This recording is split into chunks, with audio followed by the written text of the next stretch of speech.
Spring is in the air at Global Voice Broadcasting. Fresh new shows are hitting the airwaves every day. Shows about all the things that matter to you in your life. Music, fashion, celebs, and more. It's all here, and it's getting better every day. Only at Global Voice Broadcasting.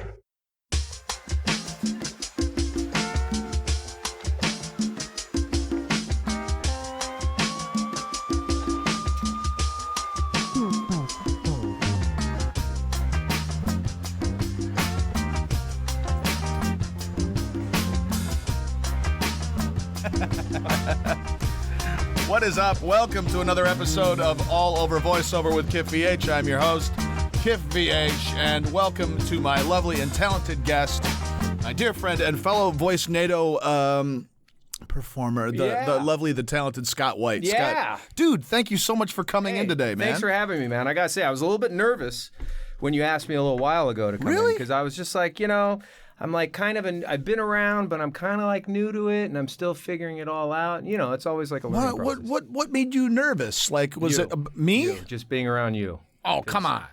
You know that one time, the first time I met you, and you pantsed me in the middle of the office? That was wildly inappropriate. But I'm a bully, and I was acting out of frustration and concern. I didn't want to be judged. Hey, new guy. And I was like, oh, yeah. That guy's amazing. He's so talented. And that's the day I learned that voice, which is like, oh, hey, everybody. I pants you with my crazy Gene Wilder impression. Yeah. Boom. Yeah. Give me some of that. Here you go. Take it. I'm going to pull your underpants over your back. It's true, man. It's all true.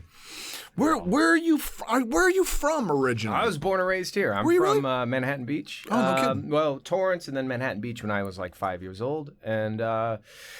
And yeah, I was born and raised in South Bay, which is kind of rare because so many people are usually transplants from here. Yeah. I mean, you're not from here. No. Where are you from? I'm from Grand Rapids, Michigan. See, I know you say this probably in every episode. You're like, because I'm from Grand Rapids. And that's the one thing I always get concerned about with this particular show is I feel like every episode, at least 15 minutes of it is, I'm going to repeat this story about how I got started in voiceover. Well, I think, why not? I mean, it's your show. That's you can true. do what you want. That's Actually, if I had this show, I'd probably invite people on and just say, hey, like Kif is here on the Scott Whyte VO podcast. Kif, thanks for being here today. Oh, my pleasure. Thanks for having me, Scott. I appreciate it. Let's talk about me. So I was born in the South Bay. And, what year? Don't ask too many questions, sorry Kif. You're the guest. You're Remember right. that. You're I right. ask Sorry questions. about that. Of course. Yeah. So it just that's exactly how it's gone. So you've clearly been listening to the previous. I've listened to. Yeah, sure. That's how I've gotten to be better at that. That I've learned that it's more important to monologue.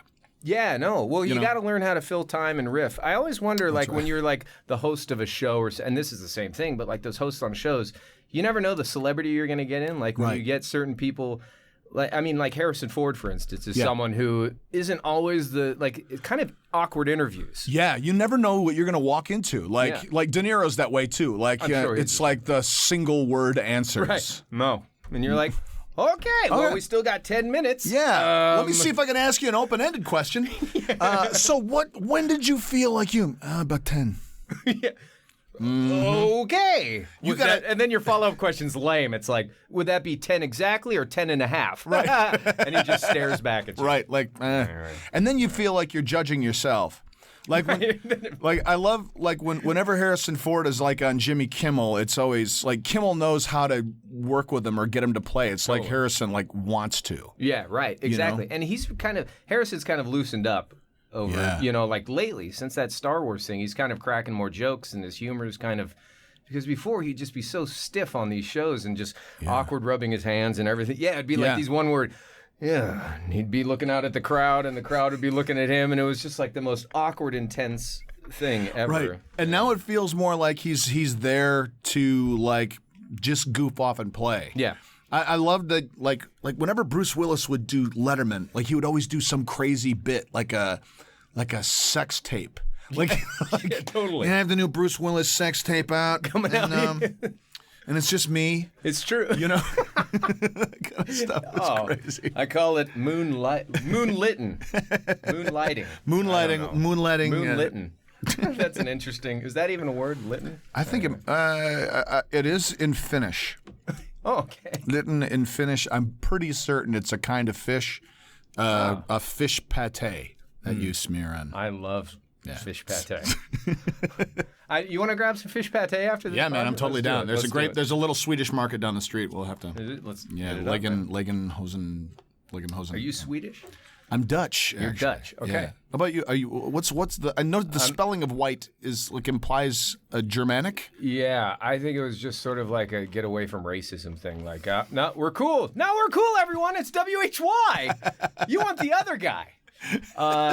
No, I'm Scottish, English, and German. Mm-hmm. So there's a lot of, between Hitler and and William Wallace. And William Wallace, I don't know. I think I should defect.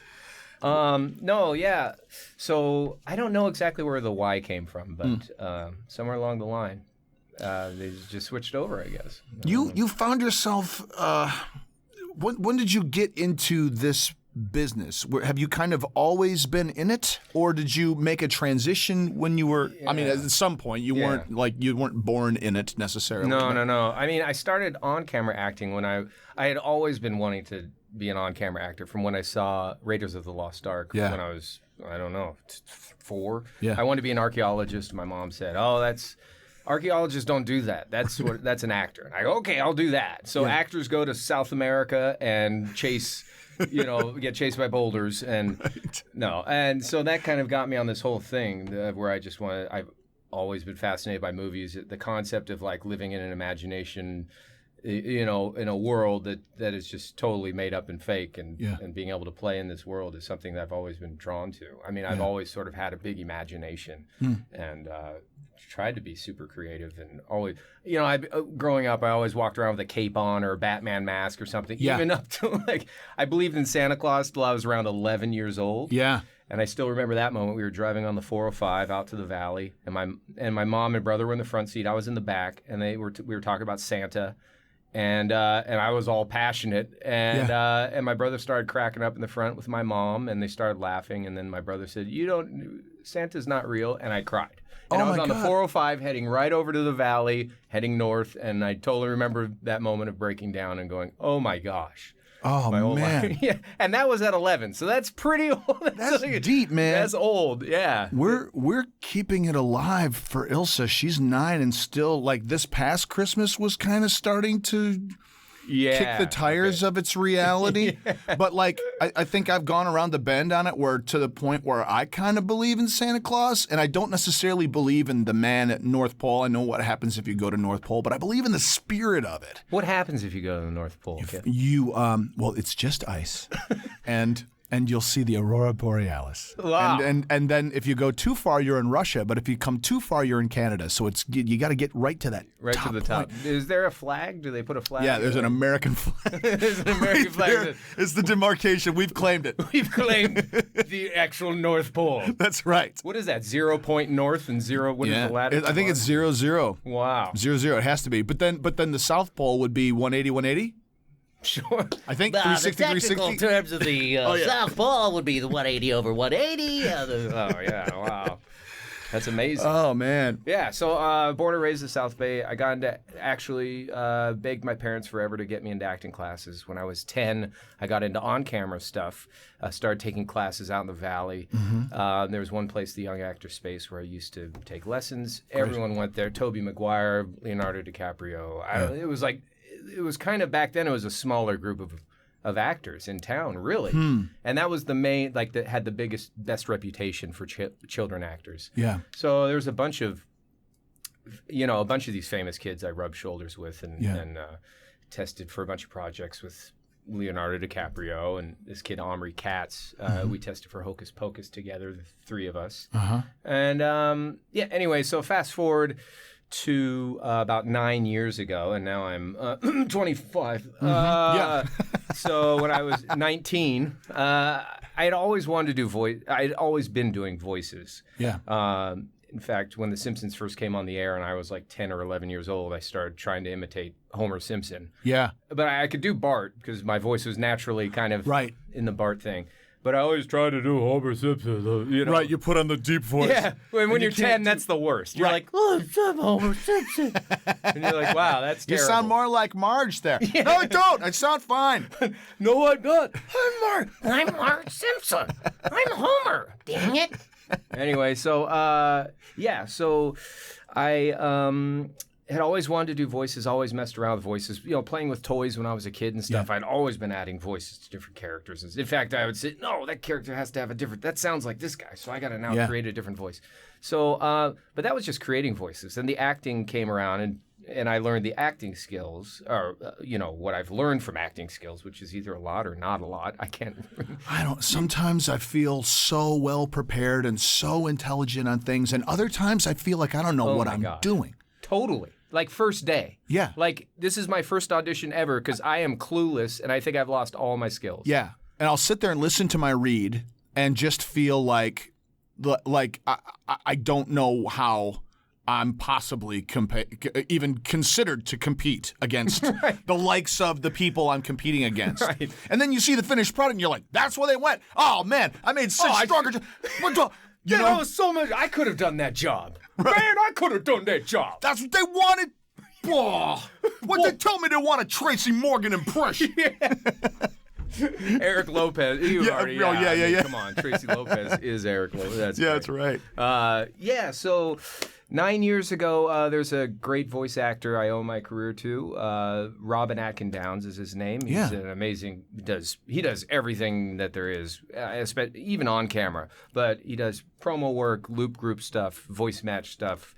He was Doomsday he was the voice of Doomsday for this.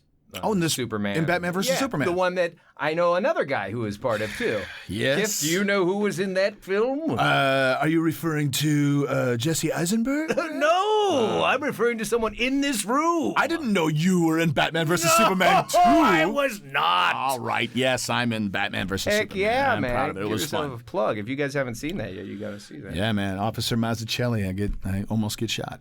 And your line? You almost took my face off. Don't shoot the good guys. Yeah. There you go. Did you get to ad-lib it all? Yes. Really? Yeah. Was that a scripted line? That was scripted, but there is a scene. Just get the R-rated cut. Okay. When they released that on DVD, there's extended stuff, and I know that one of the other scenes that I worked in and that I improvised in, that they kept some of my improvisation. Really? Yeah. Oh, that's awesome. Yeah. When does that come out on DVD? I think sometime in July. July. Okay, yeah, cool. yeah. It's. Great. I mean, wow. That's really cool. you've been in experiences too where it's like, I can't believe that I get to be a part of this. Yeah. This thing. I know. You just walk away and you're like, wow. I mean, you knew going into it, you're like, wow, Batman, Superman, and then you can't talk about it because of NDAs, and you're like, ugh. But I mean, and for me, like, I know there's there's people who are kind of the top of the mountain for you to work in during the course of your career. You just like, I don't want to. I want to be. I love being sort of a journeyman actor who gets to work with. I get a day where it's like I worked with Fred, or I worked with Al Pacino for a day. Totally. And it's not that I got to stand next to him and get a picture. It's we acted. Yeah. And for me, Zack Snyder is one of those directors. I mean, 300 was such an important film for me personally. Like it came out like 2 days. Why am I getting emotional about it? 2 days before Ilsa was born, the movie came out. Oh, wow. And Sherry and I were going to go see it, and then our pregnancy went south, and she had preeclampsia, and the baby came very early, was in the NICU and all this other stuff. So, like, when I finally went to go see 300 while Sherry was still in the hospital, and the baby was in the hospital, that movie was, to me, about strength, and what strength I didn't realize I was able to have and what was inside of me. You know what I mean? Yeah, so like that's what that film became. Yeah. And so to work with the director, creator of that film on another comic book project. That's awesome. Did you tell him that story? Or? No. I didn't want to either well up or make it weird on the streets of Detroit. You know what I mean? Yeah. You know, it's kind of like, because to Zach, it's like, I'm a movie director. I'm just making movies. And you I'm can be like, I hated working on that film. I hated working. After you pour your heart out, you're crying. It's He's like, like, I'm sorry. oh, that's great, Kim. Oh, that's great. I hated that movie. It was a nightmare. But I told the ADR supervisor that. It was how great it was to work on this picture because of that emotional connection to it. Yeah. And she was like, that's how it is to work on every Zach movie. Wow. Like she's like, I've been able to be his ADR supervisor on every picture since 300, and it's just a spectacular experience. Wow. So great, yeah. Cool. It was awesome. Cool. Have you had? I mean, what experience have you had that would resonate or that you carry in that way? Well, and I know we're here for voiceover. That's okay. But it's all over. It intersects. Yeah, entertain. Yeah, it all connects. Well, I would say with on-camera stuff because I was in the Mighty Ducks films, Mighty Ducks 2 and Ducks 3. Yeah. That was a big thing that with Superman stuff, you're like, this is epic. For Ducks, for me going into it, it was epic for me because I watched Mighty Ducks 1 in theaters as an aspiring actor, and I played hockey for 3 years up to that point, or 4 years. Wow. So I sat in the theater watching that going, this is like amazing. Oh my gosh. If I could do a film like The Mighty Ducks, that would be the ultimate gig. And I swear 2 weeks later, I was auditioning for Ducks 2. Oh my gosh. So for me, in my world, the Ducks was like the ultimate. But the Ducks wasn't really the biggest. It was a film. It wasn't like a huge phenomenon. And now all these years later, it's kind of become like this, like a cult thing, or maybe it's like generation after generation. It's like I've had people even say my grandkids are now watching the Ducks films and stuff. stuff. My gosh. So, and I play at this bar every Friday, and people come in and they still quack. People are still like, Gunner, you lost it for yourself. And, can I take a picture? Can you shake my hand? Because you say, let's go shake their hands in the movie. And so all these years later, it's still like, it's become even bigger, I guess, over the years, which is really cool. That's so cool, man. The great thing about like voice acting now, tying it into voice acting, and I'll go back, I'll finish how I got into voice acting because I segue so much. Oh, that's all right. I'm hearing. But you book some of these voiceover jobs, and your brain is just like, oh my God, I'm going to be in the new Superman game, or I'm going to be, you're part of this world that you grew up with, like Teenage Mutant Ninja Turtles. I've gotten to voice Leonardo for a video game. Oh, man. And when you book a gig like that, it's like, wow, I grew up every day watching Teenage Mutant Ninja Turtles. Oh, cowabunga, Right. And you're like, every day I woke up and watched Teenage Mutant Ninja Turtles before school from probably till I was 20. I don't even know. Yeah. But then you get to voice him, and it's a whole other thing. In fact, I found, I think it was Kevin Eastman on Facebook, and I sent him a message just knowing it would never get to him, saying, hey, I used to love, I get to voice Leonardo.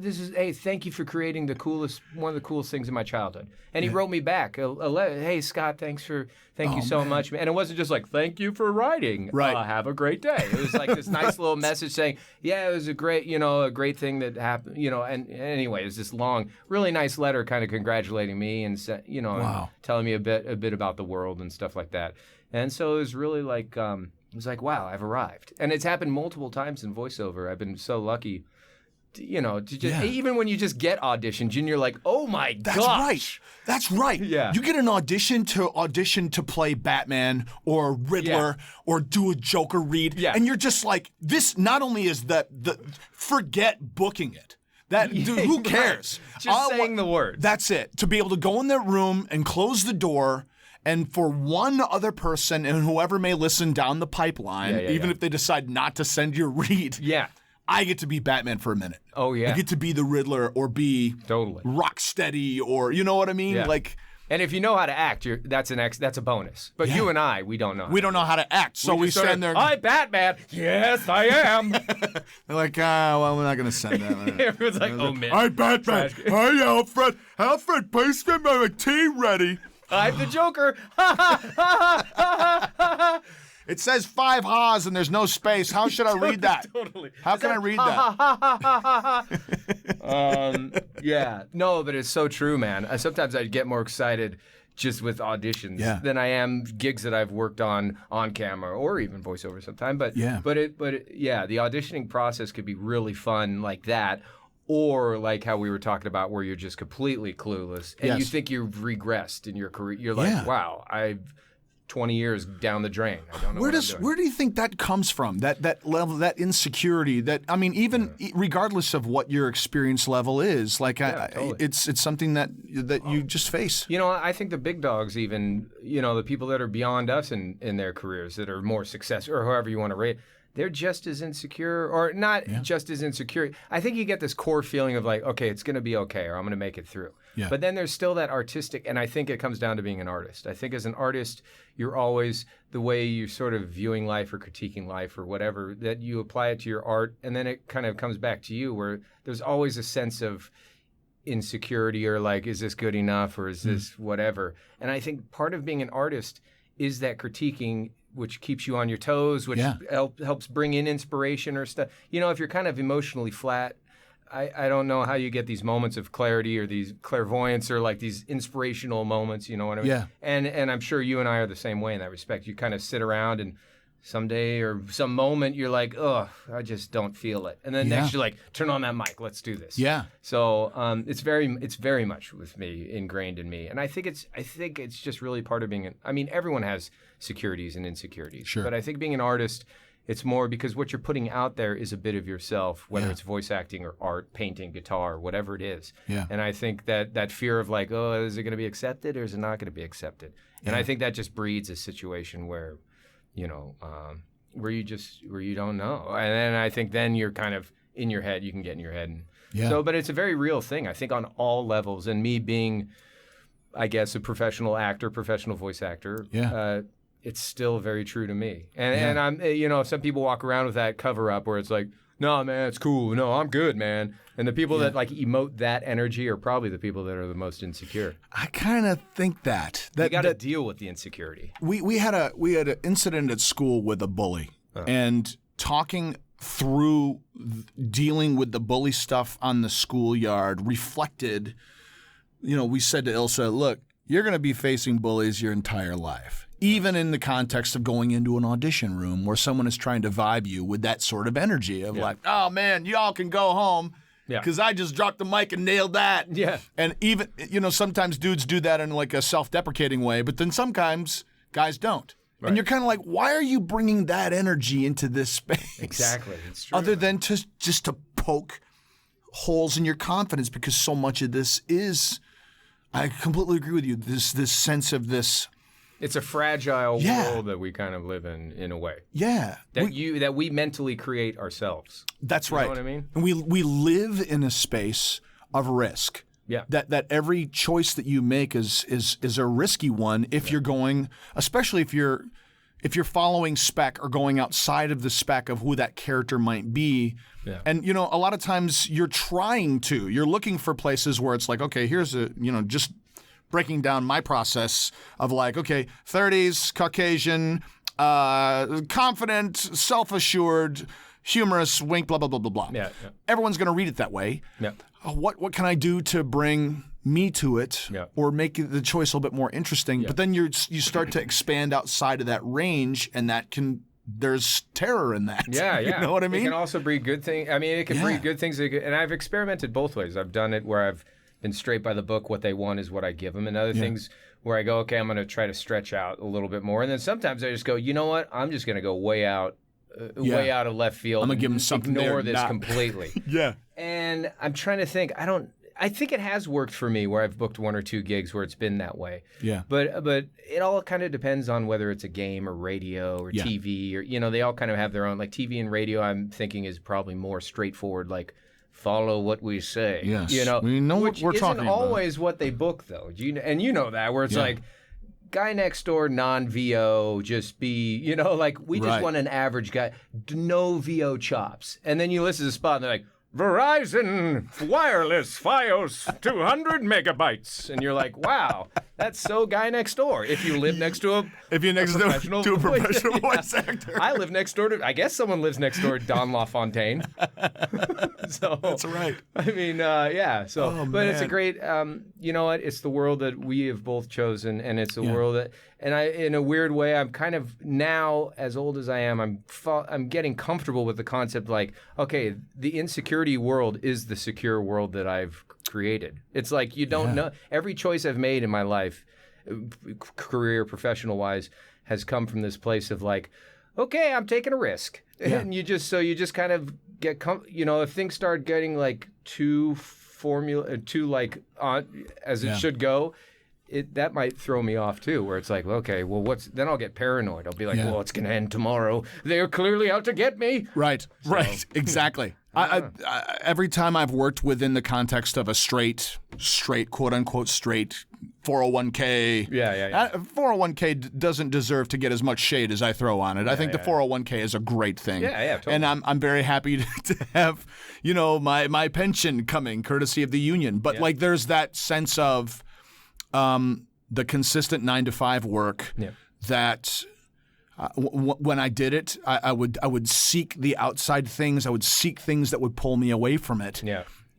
And I find more security in the sense of the insecurity of the freelance life versus the security of the regular world, where you're so reliant on a decision by one person or one committee of people. Right.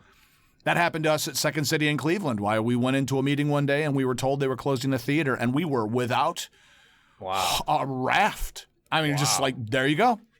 How that one phased? What happened? It sucked. Well, I don't know. Like from what I was told, like when they made that decision, they did not go into the meeting with the intention of closing the theater, but that was what they ended up doing. Wow. During the course of that meeting. Wow. And, there were 6 of us who moved to Cleveland specifically to do that job, and then the theater closed. So did you split to LA then and head out? No, we couldn't afford.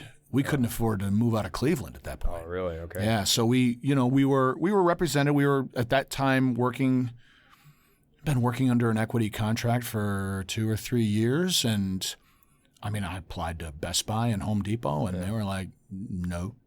I was like, well, what do we do? You're like, what? I guess I have to. I can't even get a call back for that? Yeah. It was literally like, I just have to do this. Wow. Because I'm either, I don't want to say overqualified to work at Home Depot. I just needed work. But they were like, we're hiring, but we're not hiring you. Wow. So I went after whatever work I could get. That's amazing. Yeah. And, found it. We made our way out, but it took a while. We before we got here, we were in Chicago for about 5 years. Wow. And that was part of that. Part of that is, leaving the hard times help you enjoy the good times. Yes, they do. and the hard times are also where I've found the greatest friendships, and the most inspiration, and kind of, man, the hard times suck, but boy, totally. You learn so much about yourself in that context. Yeah, totally. Yeah. Wow, man. Yeah. So speaking of hard times, so when I got into the voice acting stuff, backing up, and now I'm totally digressing. So Robin Atkin Downs, this great voice actor, friend of mine, we were playing in a band together, and we were talking about acting, started bonding and stuff. We became buddies, and I expressed, oh man, you do voice acting, you're so lucky, that's so cool. And he would be like, oh, you're on camera actor, that's so cool. And I was like, I want your world, because he would sit there and he'd tell me, yeah, I got to voice, I got to voice Davy Jones for a Pirates of the Caribbean thing. And I'm like, no way, I would give for that. And he's like, what do you do? I played a Vietnam character in this film a week ago. He's like, no way, that's awesome. And I'm like, I don't care, I want to be Davy Jones. Right. So, anyway, so this gig came up, funny enough, full circle. They were looking for the voice of Homer Simpson for an EA mobile game, like in the early flip phone game days. And they needed people they didn't have the budget for Dan, probably. Right. So, and I had been doing this Homer Simpson impression since I was 10 years old. Yeah. And finally, balls dropped. Everything sort of, right. I could do Homer Simpson. And so I auditioned. Robin said, why don't you come over? I'll record you at my place. I know the casting lady. I'll just slide the audition to her, see what happens. Oh, man. You never know. It's an opportunity. And I went over and I did my Homer. I don't know if it was good or bad, but I knew I could do Homer and stuff. Right. And so I got the job. And so I worked that gig. And then CESD, who you probably know. I know, but bestagencyever.com. Yeah. They got my number, I think, from the casting lady, Margaret Tang, who was the lady who directed me and cast me. And so there's a few people I owe kind of getting me in the door there. And so anyway, CESD got my number. I got a call from Kathy saying, hey, it's Kathy from CESD. We'd like to take a meeting. We heard you booked this job. I signed with them. And then this is where the hard times come in, because I signed a 1-year contract, and that whole first year, and it was just for animation and video games. Okay. And they said, we're so excited to have you. This is going to be great. Yeah. That whole first year, I didn't book one job. Yeah. And nothing. And it was like, wow, well, okay. I went back to the 1-year re-sign, and 1 year, they said, let's have a meeting. It's been a year. And I went in, and Cat and Pathy. Right. So Pathy was there, and Cat was right next to her. So I go into the meeting, and they said, it was the two of them, and they said, you're good. You're doing good auditions. You're just not booking, and sometimes it just doesn't happen or whatever. We're going to give you another 6 months, and if it doesn't work out, then we're sorry. But we think you're doing a great job. Yeah. And they said, we don't really have any notes. And so I said, okay, well, all right. And I walked out of the meeting going, wow, I got 6 months left, and then my career will be over. And that was my foot in the door for voiceover. Right, there was. That is a tough business. Wow. Yep. And because I'd always heard it was so closed, it's like a closed little group of friends and stuff. And anyway, so then I got a call saying, hey, it's Bo from CESD. We're going to take you on and give you a chance to, see if we could do some commercial radio stuff. Awesome. And 2 or 3 months into that, I got to say yes on a Subaru radio spot, and that saved my career. And wow. So really, like, with Robin getting me into voice acting, Margaret hiring me on that job, and then Kathy for bringing Pat, and then which became the whole team and family of CESD. Yeah. And I got to say, in all these years of acting on camera, voiceover, whatever, all the agents and managers I've had for on camera acting, like CESD feels like it's like a relationship and a home, and it's something that I would never want to leave. Every other agency, you always keep your eyes open or ears, and you're like, okay, where can I go that's better? Right. At CESD, it's like everyone is so nice, and it just so happens to be one of the best agencies you can have. Right. So I struck gold right out the gate. Man. So I owe, I'm grateful every day I get an audition, or if I book a job, it's like, it doesn't matter if it's a 2-line animatic where it's like no one will even see this. I'm like, matter. woo, yeah, this is great. This is so awesome. Yeah. So, and that's really the truth of my whole career. I feel so lucky every time I book something. I mean, I know that there's some talent behind it, but I do really just feel like it's to me, it's still very much luck. I mean, because they can hire anyone. There's so many people that are just as good or better or not so good. Right. It all depends on the gig. One audition, I might be better than the next guy. The next audition, I might not be as good as the better guy, but for some reason they chose me. And right. So I'm just, every day I'm like, wow, I'm so lucky. I'm right there with you. Like, I feel like on the day-to-day stuff, on the audition tip and which direction they go in terms of casting, I've taken a lot of comfort. Like, I was lying in bed this morning thinking about this, that like your reads and who you are as an actor is kind of like a paint chip at Home Depot with like 25 paints. And you're like, let's see, am I desert sand or am I Sanskrit? And what do those colors feel like when they're not selected to be the base coat for someone's living room? Totally. And at the end of the day, there's nothing wrong with Sanskrit. We're just going with desert sand. Yeah. And when that happens over and over again, but then there's that day where the little girl comes in carrying the teddy bear who says, I want Sanskrit today. And it's like, okay, Molly, we'll choose Sanskrit for our walls. And then you get the campaign. And then you get the whole campaign. You get the whole campaign because you were you. Yeah. And it is that sense of, I just want to be on that paint chip. Yeah. I just want to be in that card. Yeah. And to feel like, especially talking about the vulnerability we were talking about earlier and being with people who protect that and nurture that and don't make you feel like a freak of nature for being that, because that's the thing ultimately that benefits everybody on your team. Totally. And to have that sense of comfort of like being able to drop in and say, my daughter had an ear infection, or I'm struggling with this, or I heard this hilarious joke, or whatever. Yeah. There's something really wonderful about having a group of people that you feel comfortable driving your career with. That's real. I think you have to be comfortable with being insecure is kind of like, because that right there, if you realize that you're insecure, that you have these insecure, and I know now we're just focusing on insecurities and like, but I think it's true for anyone, because people listening to this, I mean, sure, Fred Tatasciore is going to chime in because he's going to want to hear us in our witty banter.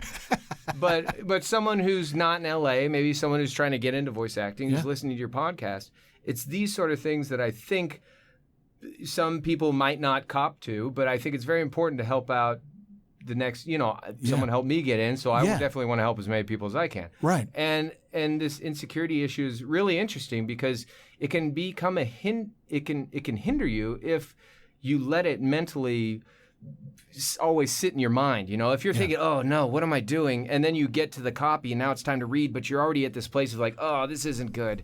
Or like, what? I might not book this one, or I'm not going to book. I didn't book last week. Yeah, why would I ever? Who would take a risk on this choice? Totally. I'm totally wrong. This is not... Right. So you got to become secure with the fact that, okay, I don't know what's going to happen, so let me just now get that out of the way and just try my best. And it's easier said than done. Certainly. To try to get past that moment. But everyone feels that way. But you just have to go, okay, I'm just going for it.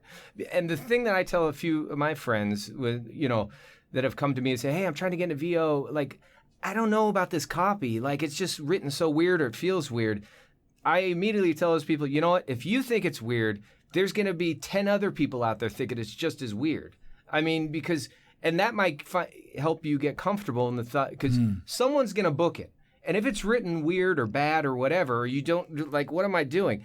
There's going to be at least maybe everyone else reading for that copy is in the same boat of like, what is this direction? Or what is this line? I don't know. Yeah. So as long as you go, okay, forget it. This is the way I'm going with it. I'm going to focus, and this is how I'm performing it. Yeah. That security of like, okay, I'm going to do this. Because if you're mentally in that place, I don't know, okay, 2 takes, here we go.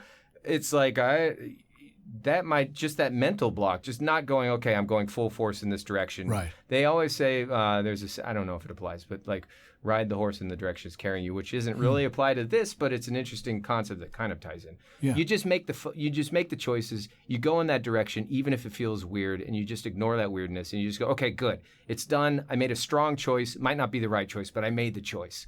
And there's definitely been things where I've auditioned for, where I've gone, I have no clue, but this will be what I'm doing. Yes. And then you book it, and you're like, wow. And then the thought afterwards is like, how did I pull that one off? Yeah. And then you're like, is it just because, and I think sometimes it's just because, okay, I made a strong choice, and other people probably hesitated for a minute going, I don't know. And, and then you book it. So I don't know. It's interesting. The whole business is so fascinating. I watch all these interviews, podcasts. Yeah. And just to understand where everyone else is coming from, or try to get little tidbits of information or whatever. And I've still, you're always kind of learning for me, as an artist, as an actor, musician, everything. I'm always trying to just see what else there is to learn and stuff. And I think you always have to grow. It's like if you cut hair for a living, to be a good, like, great hairstyler, hair cutters or whatever, barbers, I don't know. Yeah. They're always kind of learning. They're going to other classes on the weekends or stuff like that. It's the people that when you go to get your hair cut and they're like, I don't need classes. I know how to do a bowl cut. And you're like, what the? Yeah. So, if you're not chasing learning, you can stagnate. Yeah, totally. I'm the last time I went to like a voice workshop, there were like a couple people who were further up the food chain from me than I expected to see in that place. Yeah. And, one of the guys was like, I've been doing this job for 15 years, this one job. It went away. And I feel like while I was doing this great, lucrative job, I went to sleep on my other skill set. And I'm here to learn some other stuff to help take me in a different direction. And you go, man, yeah. We have to always be learning and chasing. Like, Sherry just learned puppetry over the past year. Yeah, I saw some posts and pictures. That's awesome. It's been unbelievable. How great. How fun. And it's one of the things that she always has always said to me is like, my superpower is I'm a quick study. Okay. So you can teach me something and I'll hyper focus on it and master it. At least enough to be able to not be embarrassed. Totally. Yeah. And that is inspiring to me because it's like, what am I doing? What new things can I add to my toolbox? What new people and what new adventures can come just by being open to this new skill set? Yeah. Totally. Totally. That's one of the things that I love about VO as a chunk of our career, in that this mortal coil that I drive around in every day. Speak on, my brother. Right. Yeah, I will always play a white male. Yes. At whatever age I am. Dude, amen. You know, but and there are more opportunities for me than for most. Yeah. As a voice actor, I get to narrate an audiobook or do a promo or do a commercial radio or do a bit on a cartoon or a video game, and that versus. And there's plenty of opportunities in on camera, but in that voiceover world as well, it just feels like there's so many more adventures and people to meet and learn. It's so much better if I can just kind of blatantly say that. There you go. I mean, the on camera is great. I'll never really, I'll hopefully always be working on camera or when things come up. Yeah. But this voiceover thing has completely segued me away from. I mean, it's like this whole fresh new thing to do that seems so much more fun for that specific reason. You can do anything that you can't do. Same thing with me. We're just the white guys, right? But you can do creatures, anything you can think of, you can do in VO and be other people, be other celebrities. Yes. Like impressions to do. I mean, you could. It's really awesome. Let me ask you this: Yeah. How has coming into voiceover? How has that skill set affected your on-camera work? I think it's better in a few fold. One, I think just getting auditions every day and working it. Kind of learn.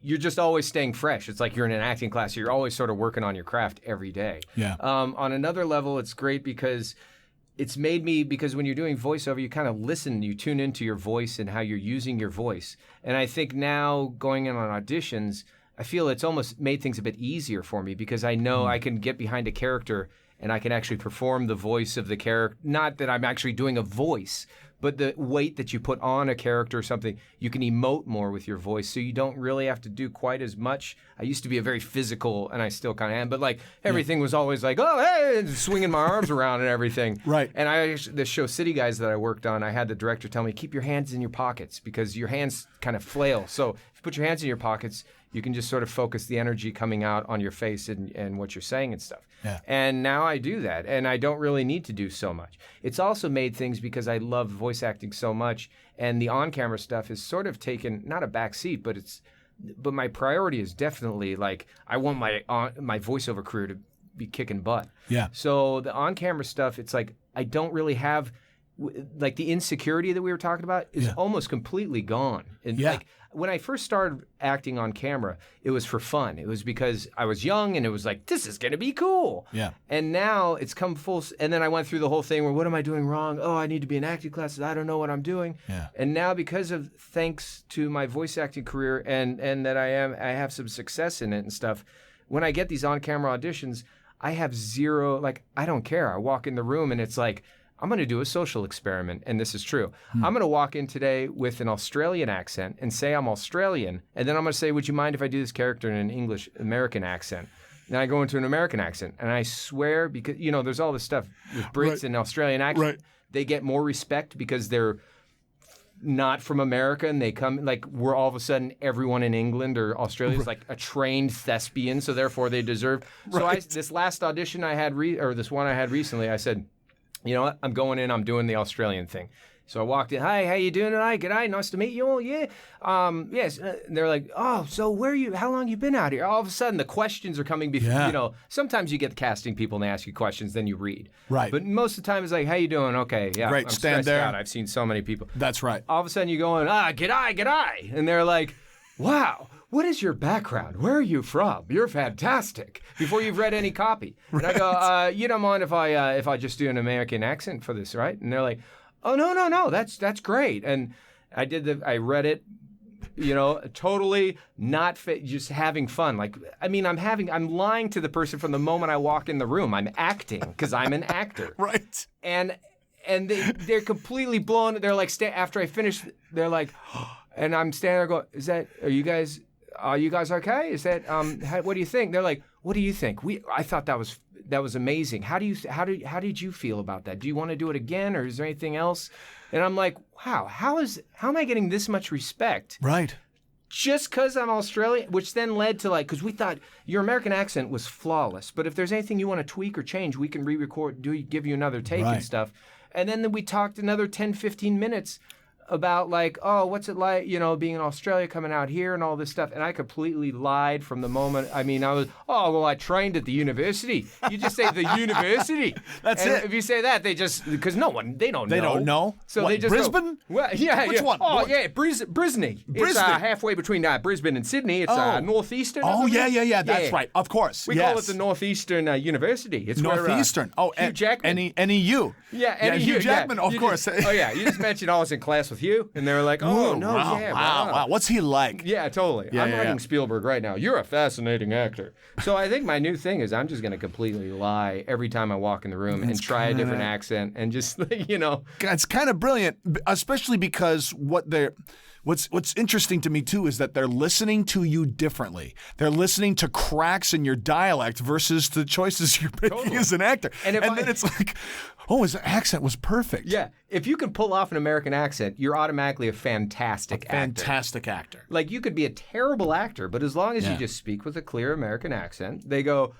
wow, he's really nailed that role. He's fantastic. So, I mean, I might try that with a British dialect. My British dialect is a little bit stronger than my Australian. Well, I mean, I'm living with an Aussie, so that helps. Got to give a shout out to Chantel. There you go. She's definitely on my case a lot about when I do my Get Aussie it right. accent. She's like, no, it's no, you, not you. Which I always do the most. We have this joke that's been going on for a while with our group of friends, Eric and all this. Yeah. We were when the Academy Awards were on, and Mad Max was winning all these awards. Yeah. We were texting all of our friends. Eric and Chris and I started texting. And we were like, oh, Made Mix won another award. And so we start calling it Made Mix. Like, it's not even an Australian accent. But it sure is fun to, like, when you have an Australian girlfriend, you're like, hey, hon, you like that Made Mix movie? And she's like, no, it's Mad. And I'm like, no, Made Mix. So, yeah. But yeah, I have a good Aussie trainer who helps me out with dialect and stuff. That's great. It's really this whole thing is really it's such a great industry, and all the voice actors, people like you that I've gotten to meet in our circle of friends, the Voice NATO crew. The Voice NATO crew. It's so great, and on camera acting. I mean, I've had working on shows and stuff. Oh, we're going to stay in touch forever. And it just, nope, I'll never talk to you after this week. You'll text me on Wednesday, and you'll say, I miss you guys. And then there'll be, no, and that's the end lunch. of it. Nah, I can't today. Yep. But voice acting, it's like I've hung out with you or Eric or whatever and gotten lunch and doing a podcast. It's like we all support each other. Yeah. Jess Harnell has gotten me on gigs because he's recommended me. These Darren DePaul is a great friend who recently they were going to give him some role, and he said, you know what, Scott's the guy. He can nail this. And I got the role because Darren mentioned it to the group, and then the group said, hey, let's have Scott come in and do that. Man. So, I mean, and I've done the same. I've recommended other friends for gigs, and they've gotten the gigs, and it's worked out. So it's really... it's a great business when your friends have your back and they're your competition. I mean, come on. That's like, and you're all there for the same purpose. You're all there because it's a creative thing. You all have these things in common. You all are looking out for each other. Yeah. It's like, we joke around about each other behind each other's backs and stuff, but it's like, but we're all good friends. That's because we're good friends. I mean, it's like a friendship thing, you give each other jabs or or whatever, but then when it comes down to it, it's like, hey man, can you help me with this copy? Hey, I know you're on this show and I'm auditioning for a guest star. Can you maybe just suggest how's the energy? Like, can I send you my read? And do you know who's directing that? Have you read the whole thing? Do you know what? Because I can't get a copy of the script. And it's like if you're in that little circle of our group or whatever, or the little circle of trust, it's like everyone, they're all here. Yeah, man, I know. Yeah. So this character's doing this throughout this, if that helps you out. Yeah. Man, it's awesome. It's amazing. And to, I feel like, I mean, it's what's at the heart of this show, and I know a lot of other shows that are out there, is just like, this is great. And if you want to walk this tightrope, there's the platform, and those are the dimensions, and then it's attached there, and good luck, and we're pulling for you. And, it's so solitary that to be able to have a group of people who you just... play with. Yeah. Because otherwise, if you don't have that, you go insane. Yeah. Totally. It's just and that can be the challenge I find with the on-camera world. Yeah. I mean and it's been lately in the comedic co-star world. I see a lot of the same guys, which is nice, but it is a very different energy. Everyone's still kind of sizing each other up. Right. You can still be cool and stuff, and Sure. it's like, hey, Kiff, how's it going, man? And you're like, let's see, yeah, he looks a bit more or like, I'm gonna change. It's just sort of, it's interesting how, and that again, going back to the insecurity, it's all, it's like, make your own choices, man. Yeah. Just make your choices, go strong. Right. And at least you walk out there feeling like, that audition, that on-camera audition, I walked out going, did the best I could do. That's amazing. Yeah. I didn't book it. And you know what? Frankly, I don't even care because it's like, I got other stuff going on. Yeah.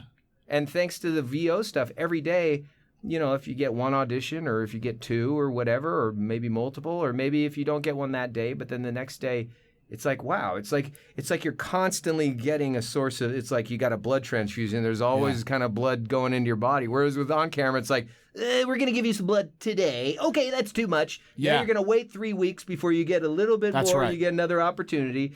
And that right there of like just sitting there going, oh, when's my next audition? That will mentally play on you too. That's really... right. You all of a sudden that's a really interesting point. There's something about the nature of getting a fairly steady stream of opportunity that make you relax and make you feel comfortable taking a risk and go, you know what, if I don't land this today, it's not the end of the world, because there might be something tomorrow. Yeah. And in that on-camera world, it very much can be like, well, pilot season is coming to a close, guys, so we'll have to wait for 2 months. See you in 6 months, and maybe there'll be some opportunities for you down the road. And it makes you cling to everything that comes down, and you become so much more. But not only that, if you're out of training, if you're out of season, you're out of training. I mean, the Lakers don't play their season, and then they go, okay, guys, we're good for see you in 4 months. That's right. Now here's a ball again. Try to learn how to make that free throw. It's like you can't, but that's what happens. Yeah. You can't. They say, stay in the acting classes and stuff. But even the acting classes, you're just you're in a circle of trust where if you kind of get a little lazy this week or whatever, you're not really on each other because the risk isn't it's not like, oh, this is going to be my paycheck. Yeah. It's like, okay, here, let's just pass the ball around. Right. But it's like when you're down in it, you got to be shooting these 3-pointers left. These people do it over and over. You're getting blocked and you're getting hands in your face and you're getting hit by your teammates. Yeah. It makes you better, stronger, faster. Yeah. And you got to keep that momentum going. And with on camera, you just become stagnant because you're reliant on the next audition. Right. Voice acting, you get the next thing. So you're always, that muscle is always, it's like you're always in the gym doing push-ups. It's like you're always just like working that muscle. And then you kind of get to a point where I feel I might be getting at now where I'm going, okay, I got this stride going. And I'm now getting to a point where I'm more comfortable with ignoring that whole, like, some things are good. Like today I might book 7 today. What's going on? It's like, okay, I got my stride going. So at least I'm turning in good copy. Yes. Now it's just a matter of like, do they like Sanskrit as opposed to, you know what I mean? Right. So, but that takes a while. I mean, I'm 9 years in and I'm just beginning to feel that. So it's like playing guitar or whatever. You kind of get to these steps where it's like, okay, I've learned this thing. And then you kind of sit there till you get to the next, where you learn the next, it's like a hump. It's like, oh, how do I get over this hump? I'm doing this even with the way you approach copy or something, or like, for a while I was doing this, like pushing things too hard. Now they want all non-VO announcer. But I was still stuck in the, hey, it's water time.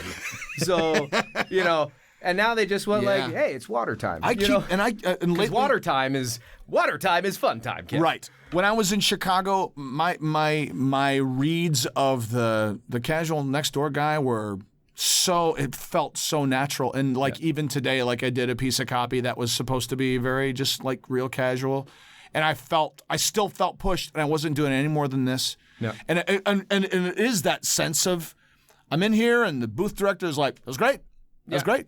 Do we want to get him? Want to throw it a little bit way more? It's like, well, I don't want to lose energy. I don't want you to throw it away too much. Right. Oh, okay. It's really, and becoming comfortable with that insecurity, and making you just go, you know what? I was listening to a podcast. I forget which one, but it doesn't matter. Okay. It does, actually. But, no, it doesn't. Not if it's competition, Kiff. You're right. It's we don't competition. like competition. I'm going to steal the quote. I think I mentioned it here before, but Bill Holmes, who does compost post-production, he's got a great workout group. But he said, I really like this when people get hung up on specs. And it's exactly what you were saying earlier. It's like if a piece of copy comes to you and you're like, and it says 50s, fatherly, great storyteller, but you're like, I'm 25. Yeah. Why am I going to read this copy? Yeah. And he says, who cares?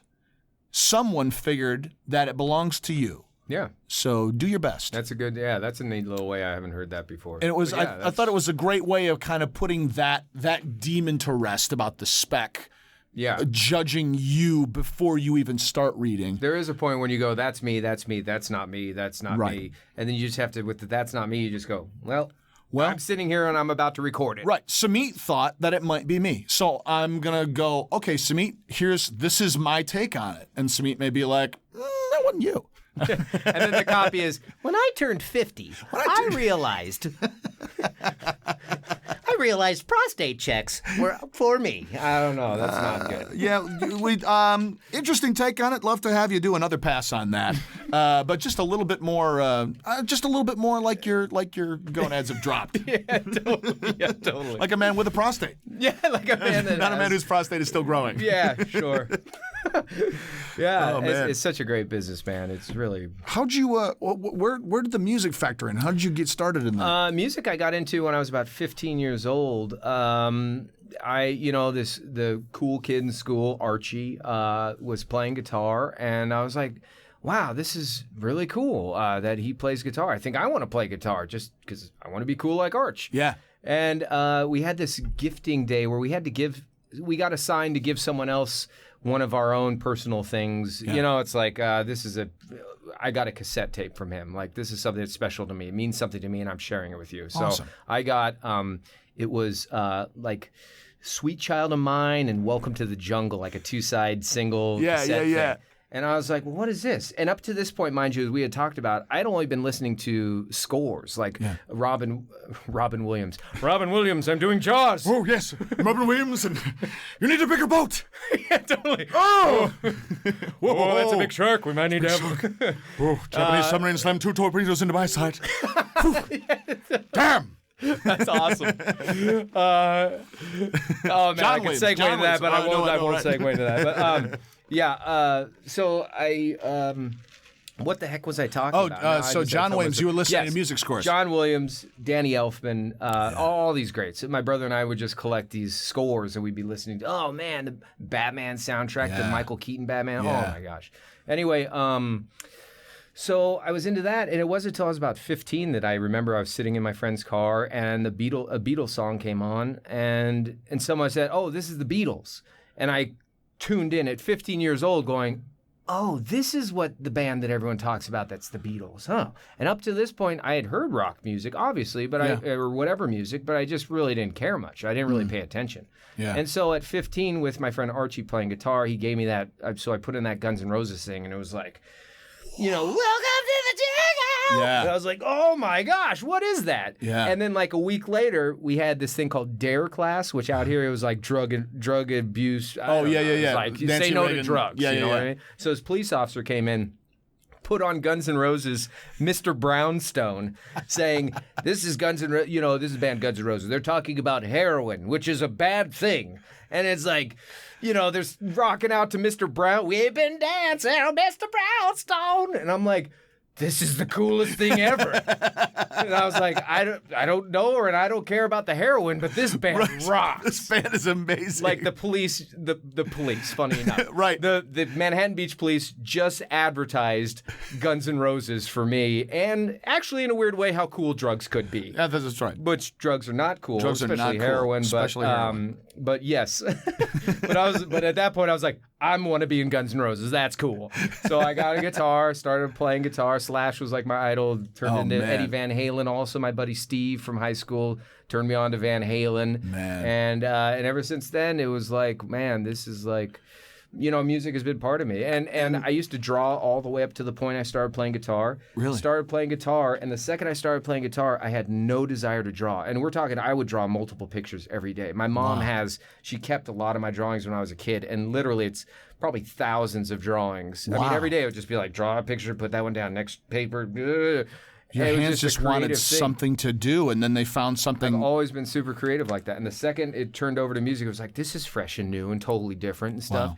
And while I was doing the acting, and then it felt that way too when I got into voice acting. It was like, this is so fun. I'm like a demon today. I'm like playing Skeletor the next day or whatever it is. Yeah. And it was like, I don't want to be the white guy, the young teenager who's the coming of age teenager. It's like, wow, I'd rather do characters and monsters. And so that's what it's like. The creativity just shifts into this other space. So it's really, so I think I think without a doubt, it's easy to say that I'm pretty much like an artist, like, across the board. Yeah. I've also done painting and stuff like that. But I mean, like music and acting, it all kind of plays into each other. When I play with my band, sometimes I mess around. I try to impersonate, imitate famous singers when I'm playing or whatever. I mean, I came down to see Scott's show last week, Friday night, and it was you guys as a cover band, as a band, period, are so incredibly tight. And it was so thrilling and fun, like to know you and then watch you in that context. Yeah. And then, seamless impersonation, not only the musical styling of each of the bands that you play, but what you were doing vocally on top of that. Just if you're in Manhattan Beach on a Friday night, you've got to go to the Sharks Cove and watch the Scott Whyte Band. I really appreciate it. It's true, man. I had the most fun. It was so fun having you guys when you showed up too, because like I had told you, it was all last minute, so I didn't know who was really. Yeah. I guess everyone had talked about it, and I didn't. I knew that like, we might have a little group coming down tonight or something. Yeah. But around 4:00, it was like, okay, it's gonna be this and this, and I was like, all right. So I just posted something. Yeah. And then when you walked in the door, I was like, Kiff's here, the grand. You're like the leader, man. You're like. Am I the leader? You put the whole Voice NATO group together. You were the one that. That's true. That created that group of friends that we're all part of, man. It's really cool. I mean, you're friends with everyone. You see them in the hallways, but then it's like, hey, let's meet up have Denny's before we go and we do this. And now I know why you chose Denny's, though. You're still supporting. They rejected me. They stopped using that gig's campaign. Over, bro. We would go to Norm's. We would be going to Norm's. Yeah. I don't know. I haven't seen any Norm's commercials. You're probably getting kickback there on your receipts at Denny's. I really wish. Like, I really wish I would. But I've always been a Denny's fan. What can I say? Yeah, well, Denny, moon's over my hammy. I used to sit there. They used to give you free breakfast on your birthday, and then they stopped doing that. But I would go there when I was in college and go get my free breakfast meal. That was like the thing, man. I've done that many times. Wow, they don't do that anymore? They don't do that anymore. Does IHOP still do that? I think they used to. Might. I don't know. It was just my birthday. I used to do IHOP for breakfast for free, and then I go to like lunch for Denny's for free. I would go to different Denny's locations in Grand Rapids, and like I went during college and go there, and you could smoke. And I was a heavy, like for college, I was a smoker. Yeah. And would sit and smoke cigarettes and drink coffee until 4:00 in the morning, and write band names with friends, and write comedy sketches and parodies of stuff, and like just same kind of thing of just like I just want to create, and I don't know that there's a place for this type of creation, but I know that I want to do it. Yeah. I've been lucky that I've been in LA my whole life, because it's like, okay, I want to do music. Well, this is the center of music. I want to act. This is the center. So what you have gone through is really, I mean, for me to hear stories like you or people that are like from the Midwest that come out to LA or make it out to LA eventually, it's like, wow, man, more power to you. That is like, I mean, everyone struggles to get into the business, but if you're in the middle of kind of nowhere when it comes to where the big hubs of these creative outlets work, and to make it out to LA and now to be living this dream, and you're doing Superman. I mean, come on, man. This is like, you might not be Superman yet, but just being the security guard or whatever, it's like, that's not just whatever gig. That's like, it's a big deal. This is attached to your whole life and what you've always wanted to do. Yeah. And so even if it is just 1, 2, or 3 lines, dude, it's everything leading up to that. Yeah. And then that just becomes the next gig, and now you have a whole net, and you have a whole IMDb page of all your success and everything. And someday you're going to look back, it's going to be like 300, 400 things long, and you're going to be like, man, this is like, I've come a long way from me being a little kid going, I want to be an actor or whatever, to the struggle to get here, to doing the 9-to-5 job, to make it out to LA even, to be able, and then now you're surviving and you're making money in the career. It's, man, more power to you, brother. That's Thank you very much. Really cool, man. It makes it easier when you've got good friends who are doing the same thing. It is, to have a legit support group. You know, and in this voice world, I've found that. Yeah. And you know, people you want to hang out with in your spare time. Right. You know that it's competition. You know, you're technically in competition. Sure. We're both auditioning for the same stuff today. Right. But because, and it was explained to me. I can't remember. It was like Dave Boat or someone. It said, you know, it's like we're all in competition with each other, but we each have our own voice. And like, you don't sound like me. I don't sound like you. Yeah. So the job's going to sometimes go to you. Sometimes it's going to go to me. Sometimes it's going to go to this next person. It was one of the best lessons I learned doing this show. Like, because like Delaney and I would see Delaney a lot all the time, and we're both Midwestern guys with specific dialects. And then I listened to my show back in the car and realized how different we sound. Yeah, totally. And that was fascinating to me. That within that spectrum of whatever that color is of like Midwestern white guy, how vastly different it's a world of each of us are, you know, and the choices that we make and all that other kind of stuff. Yeah. Even in that space of being roughly similar ages, similar sort of casual regionalisms that creep in. Yeah. That we're up against each other for specific things, but you know that.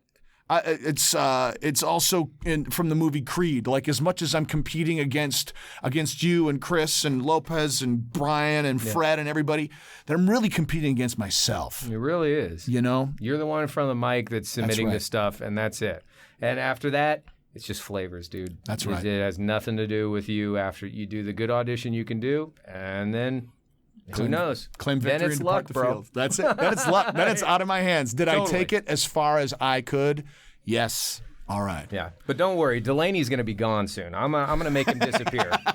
No one wants Brian Delaney anymore. He books too much. His body's going to be floating in the Pacific Ocean. Oh man, I hope not. I hope it stays. I hope it stays attached to the bottom. We were in some. yeah.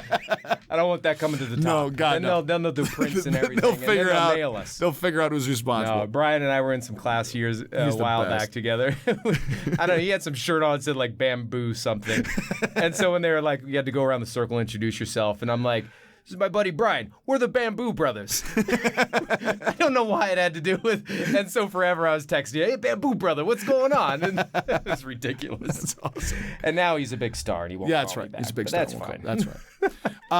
We're fast running out of time. How can people find you on social media? You can find me on social media. Let's see. There's a lot of like at the Scott Whytes. So I think Twitter is at the Scott Whyte, WHYTE.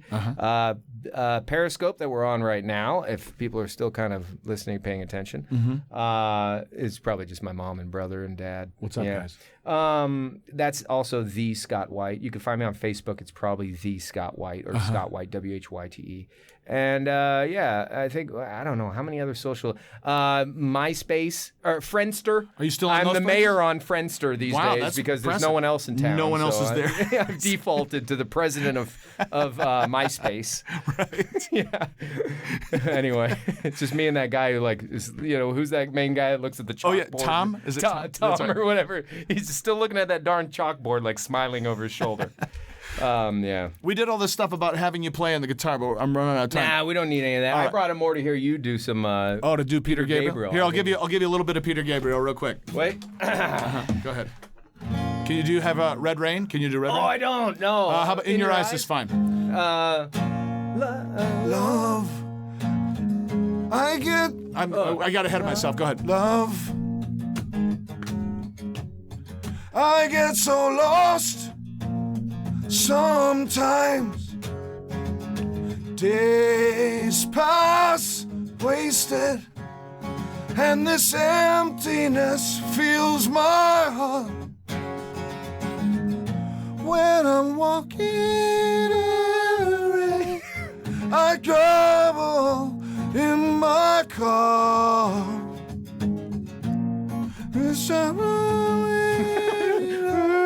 To come back to the place we are. Verbatim. Right? All my instincts, they return, and the grand facade so soon will burn. Without a voice, without my pride, I reach out from the inside. Oh, in your eyes, the light, the heat. Your eyes, I am complete. your eyes, I see the doorway your eyes, to 1,000 churches. your eyes, The resolution your eyes. of all my fruitless searches. Oh, I see the light and the heat. Oh, I wanna be that complete. I wanna touch the light, the heat I see in your eyes. Yeah. So good. I love that. That was awesome. That's just such a good voice, man. You're a great Thanks so singer. much. Dude, you are the best. Scott Whyte, Yeah. thank you so much for spending some man, time with it's me. my pleasure. And thank you for listening to All Over Voiceover with Kip VH. We'll be back later on. Peace. Yeah.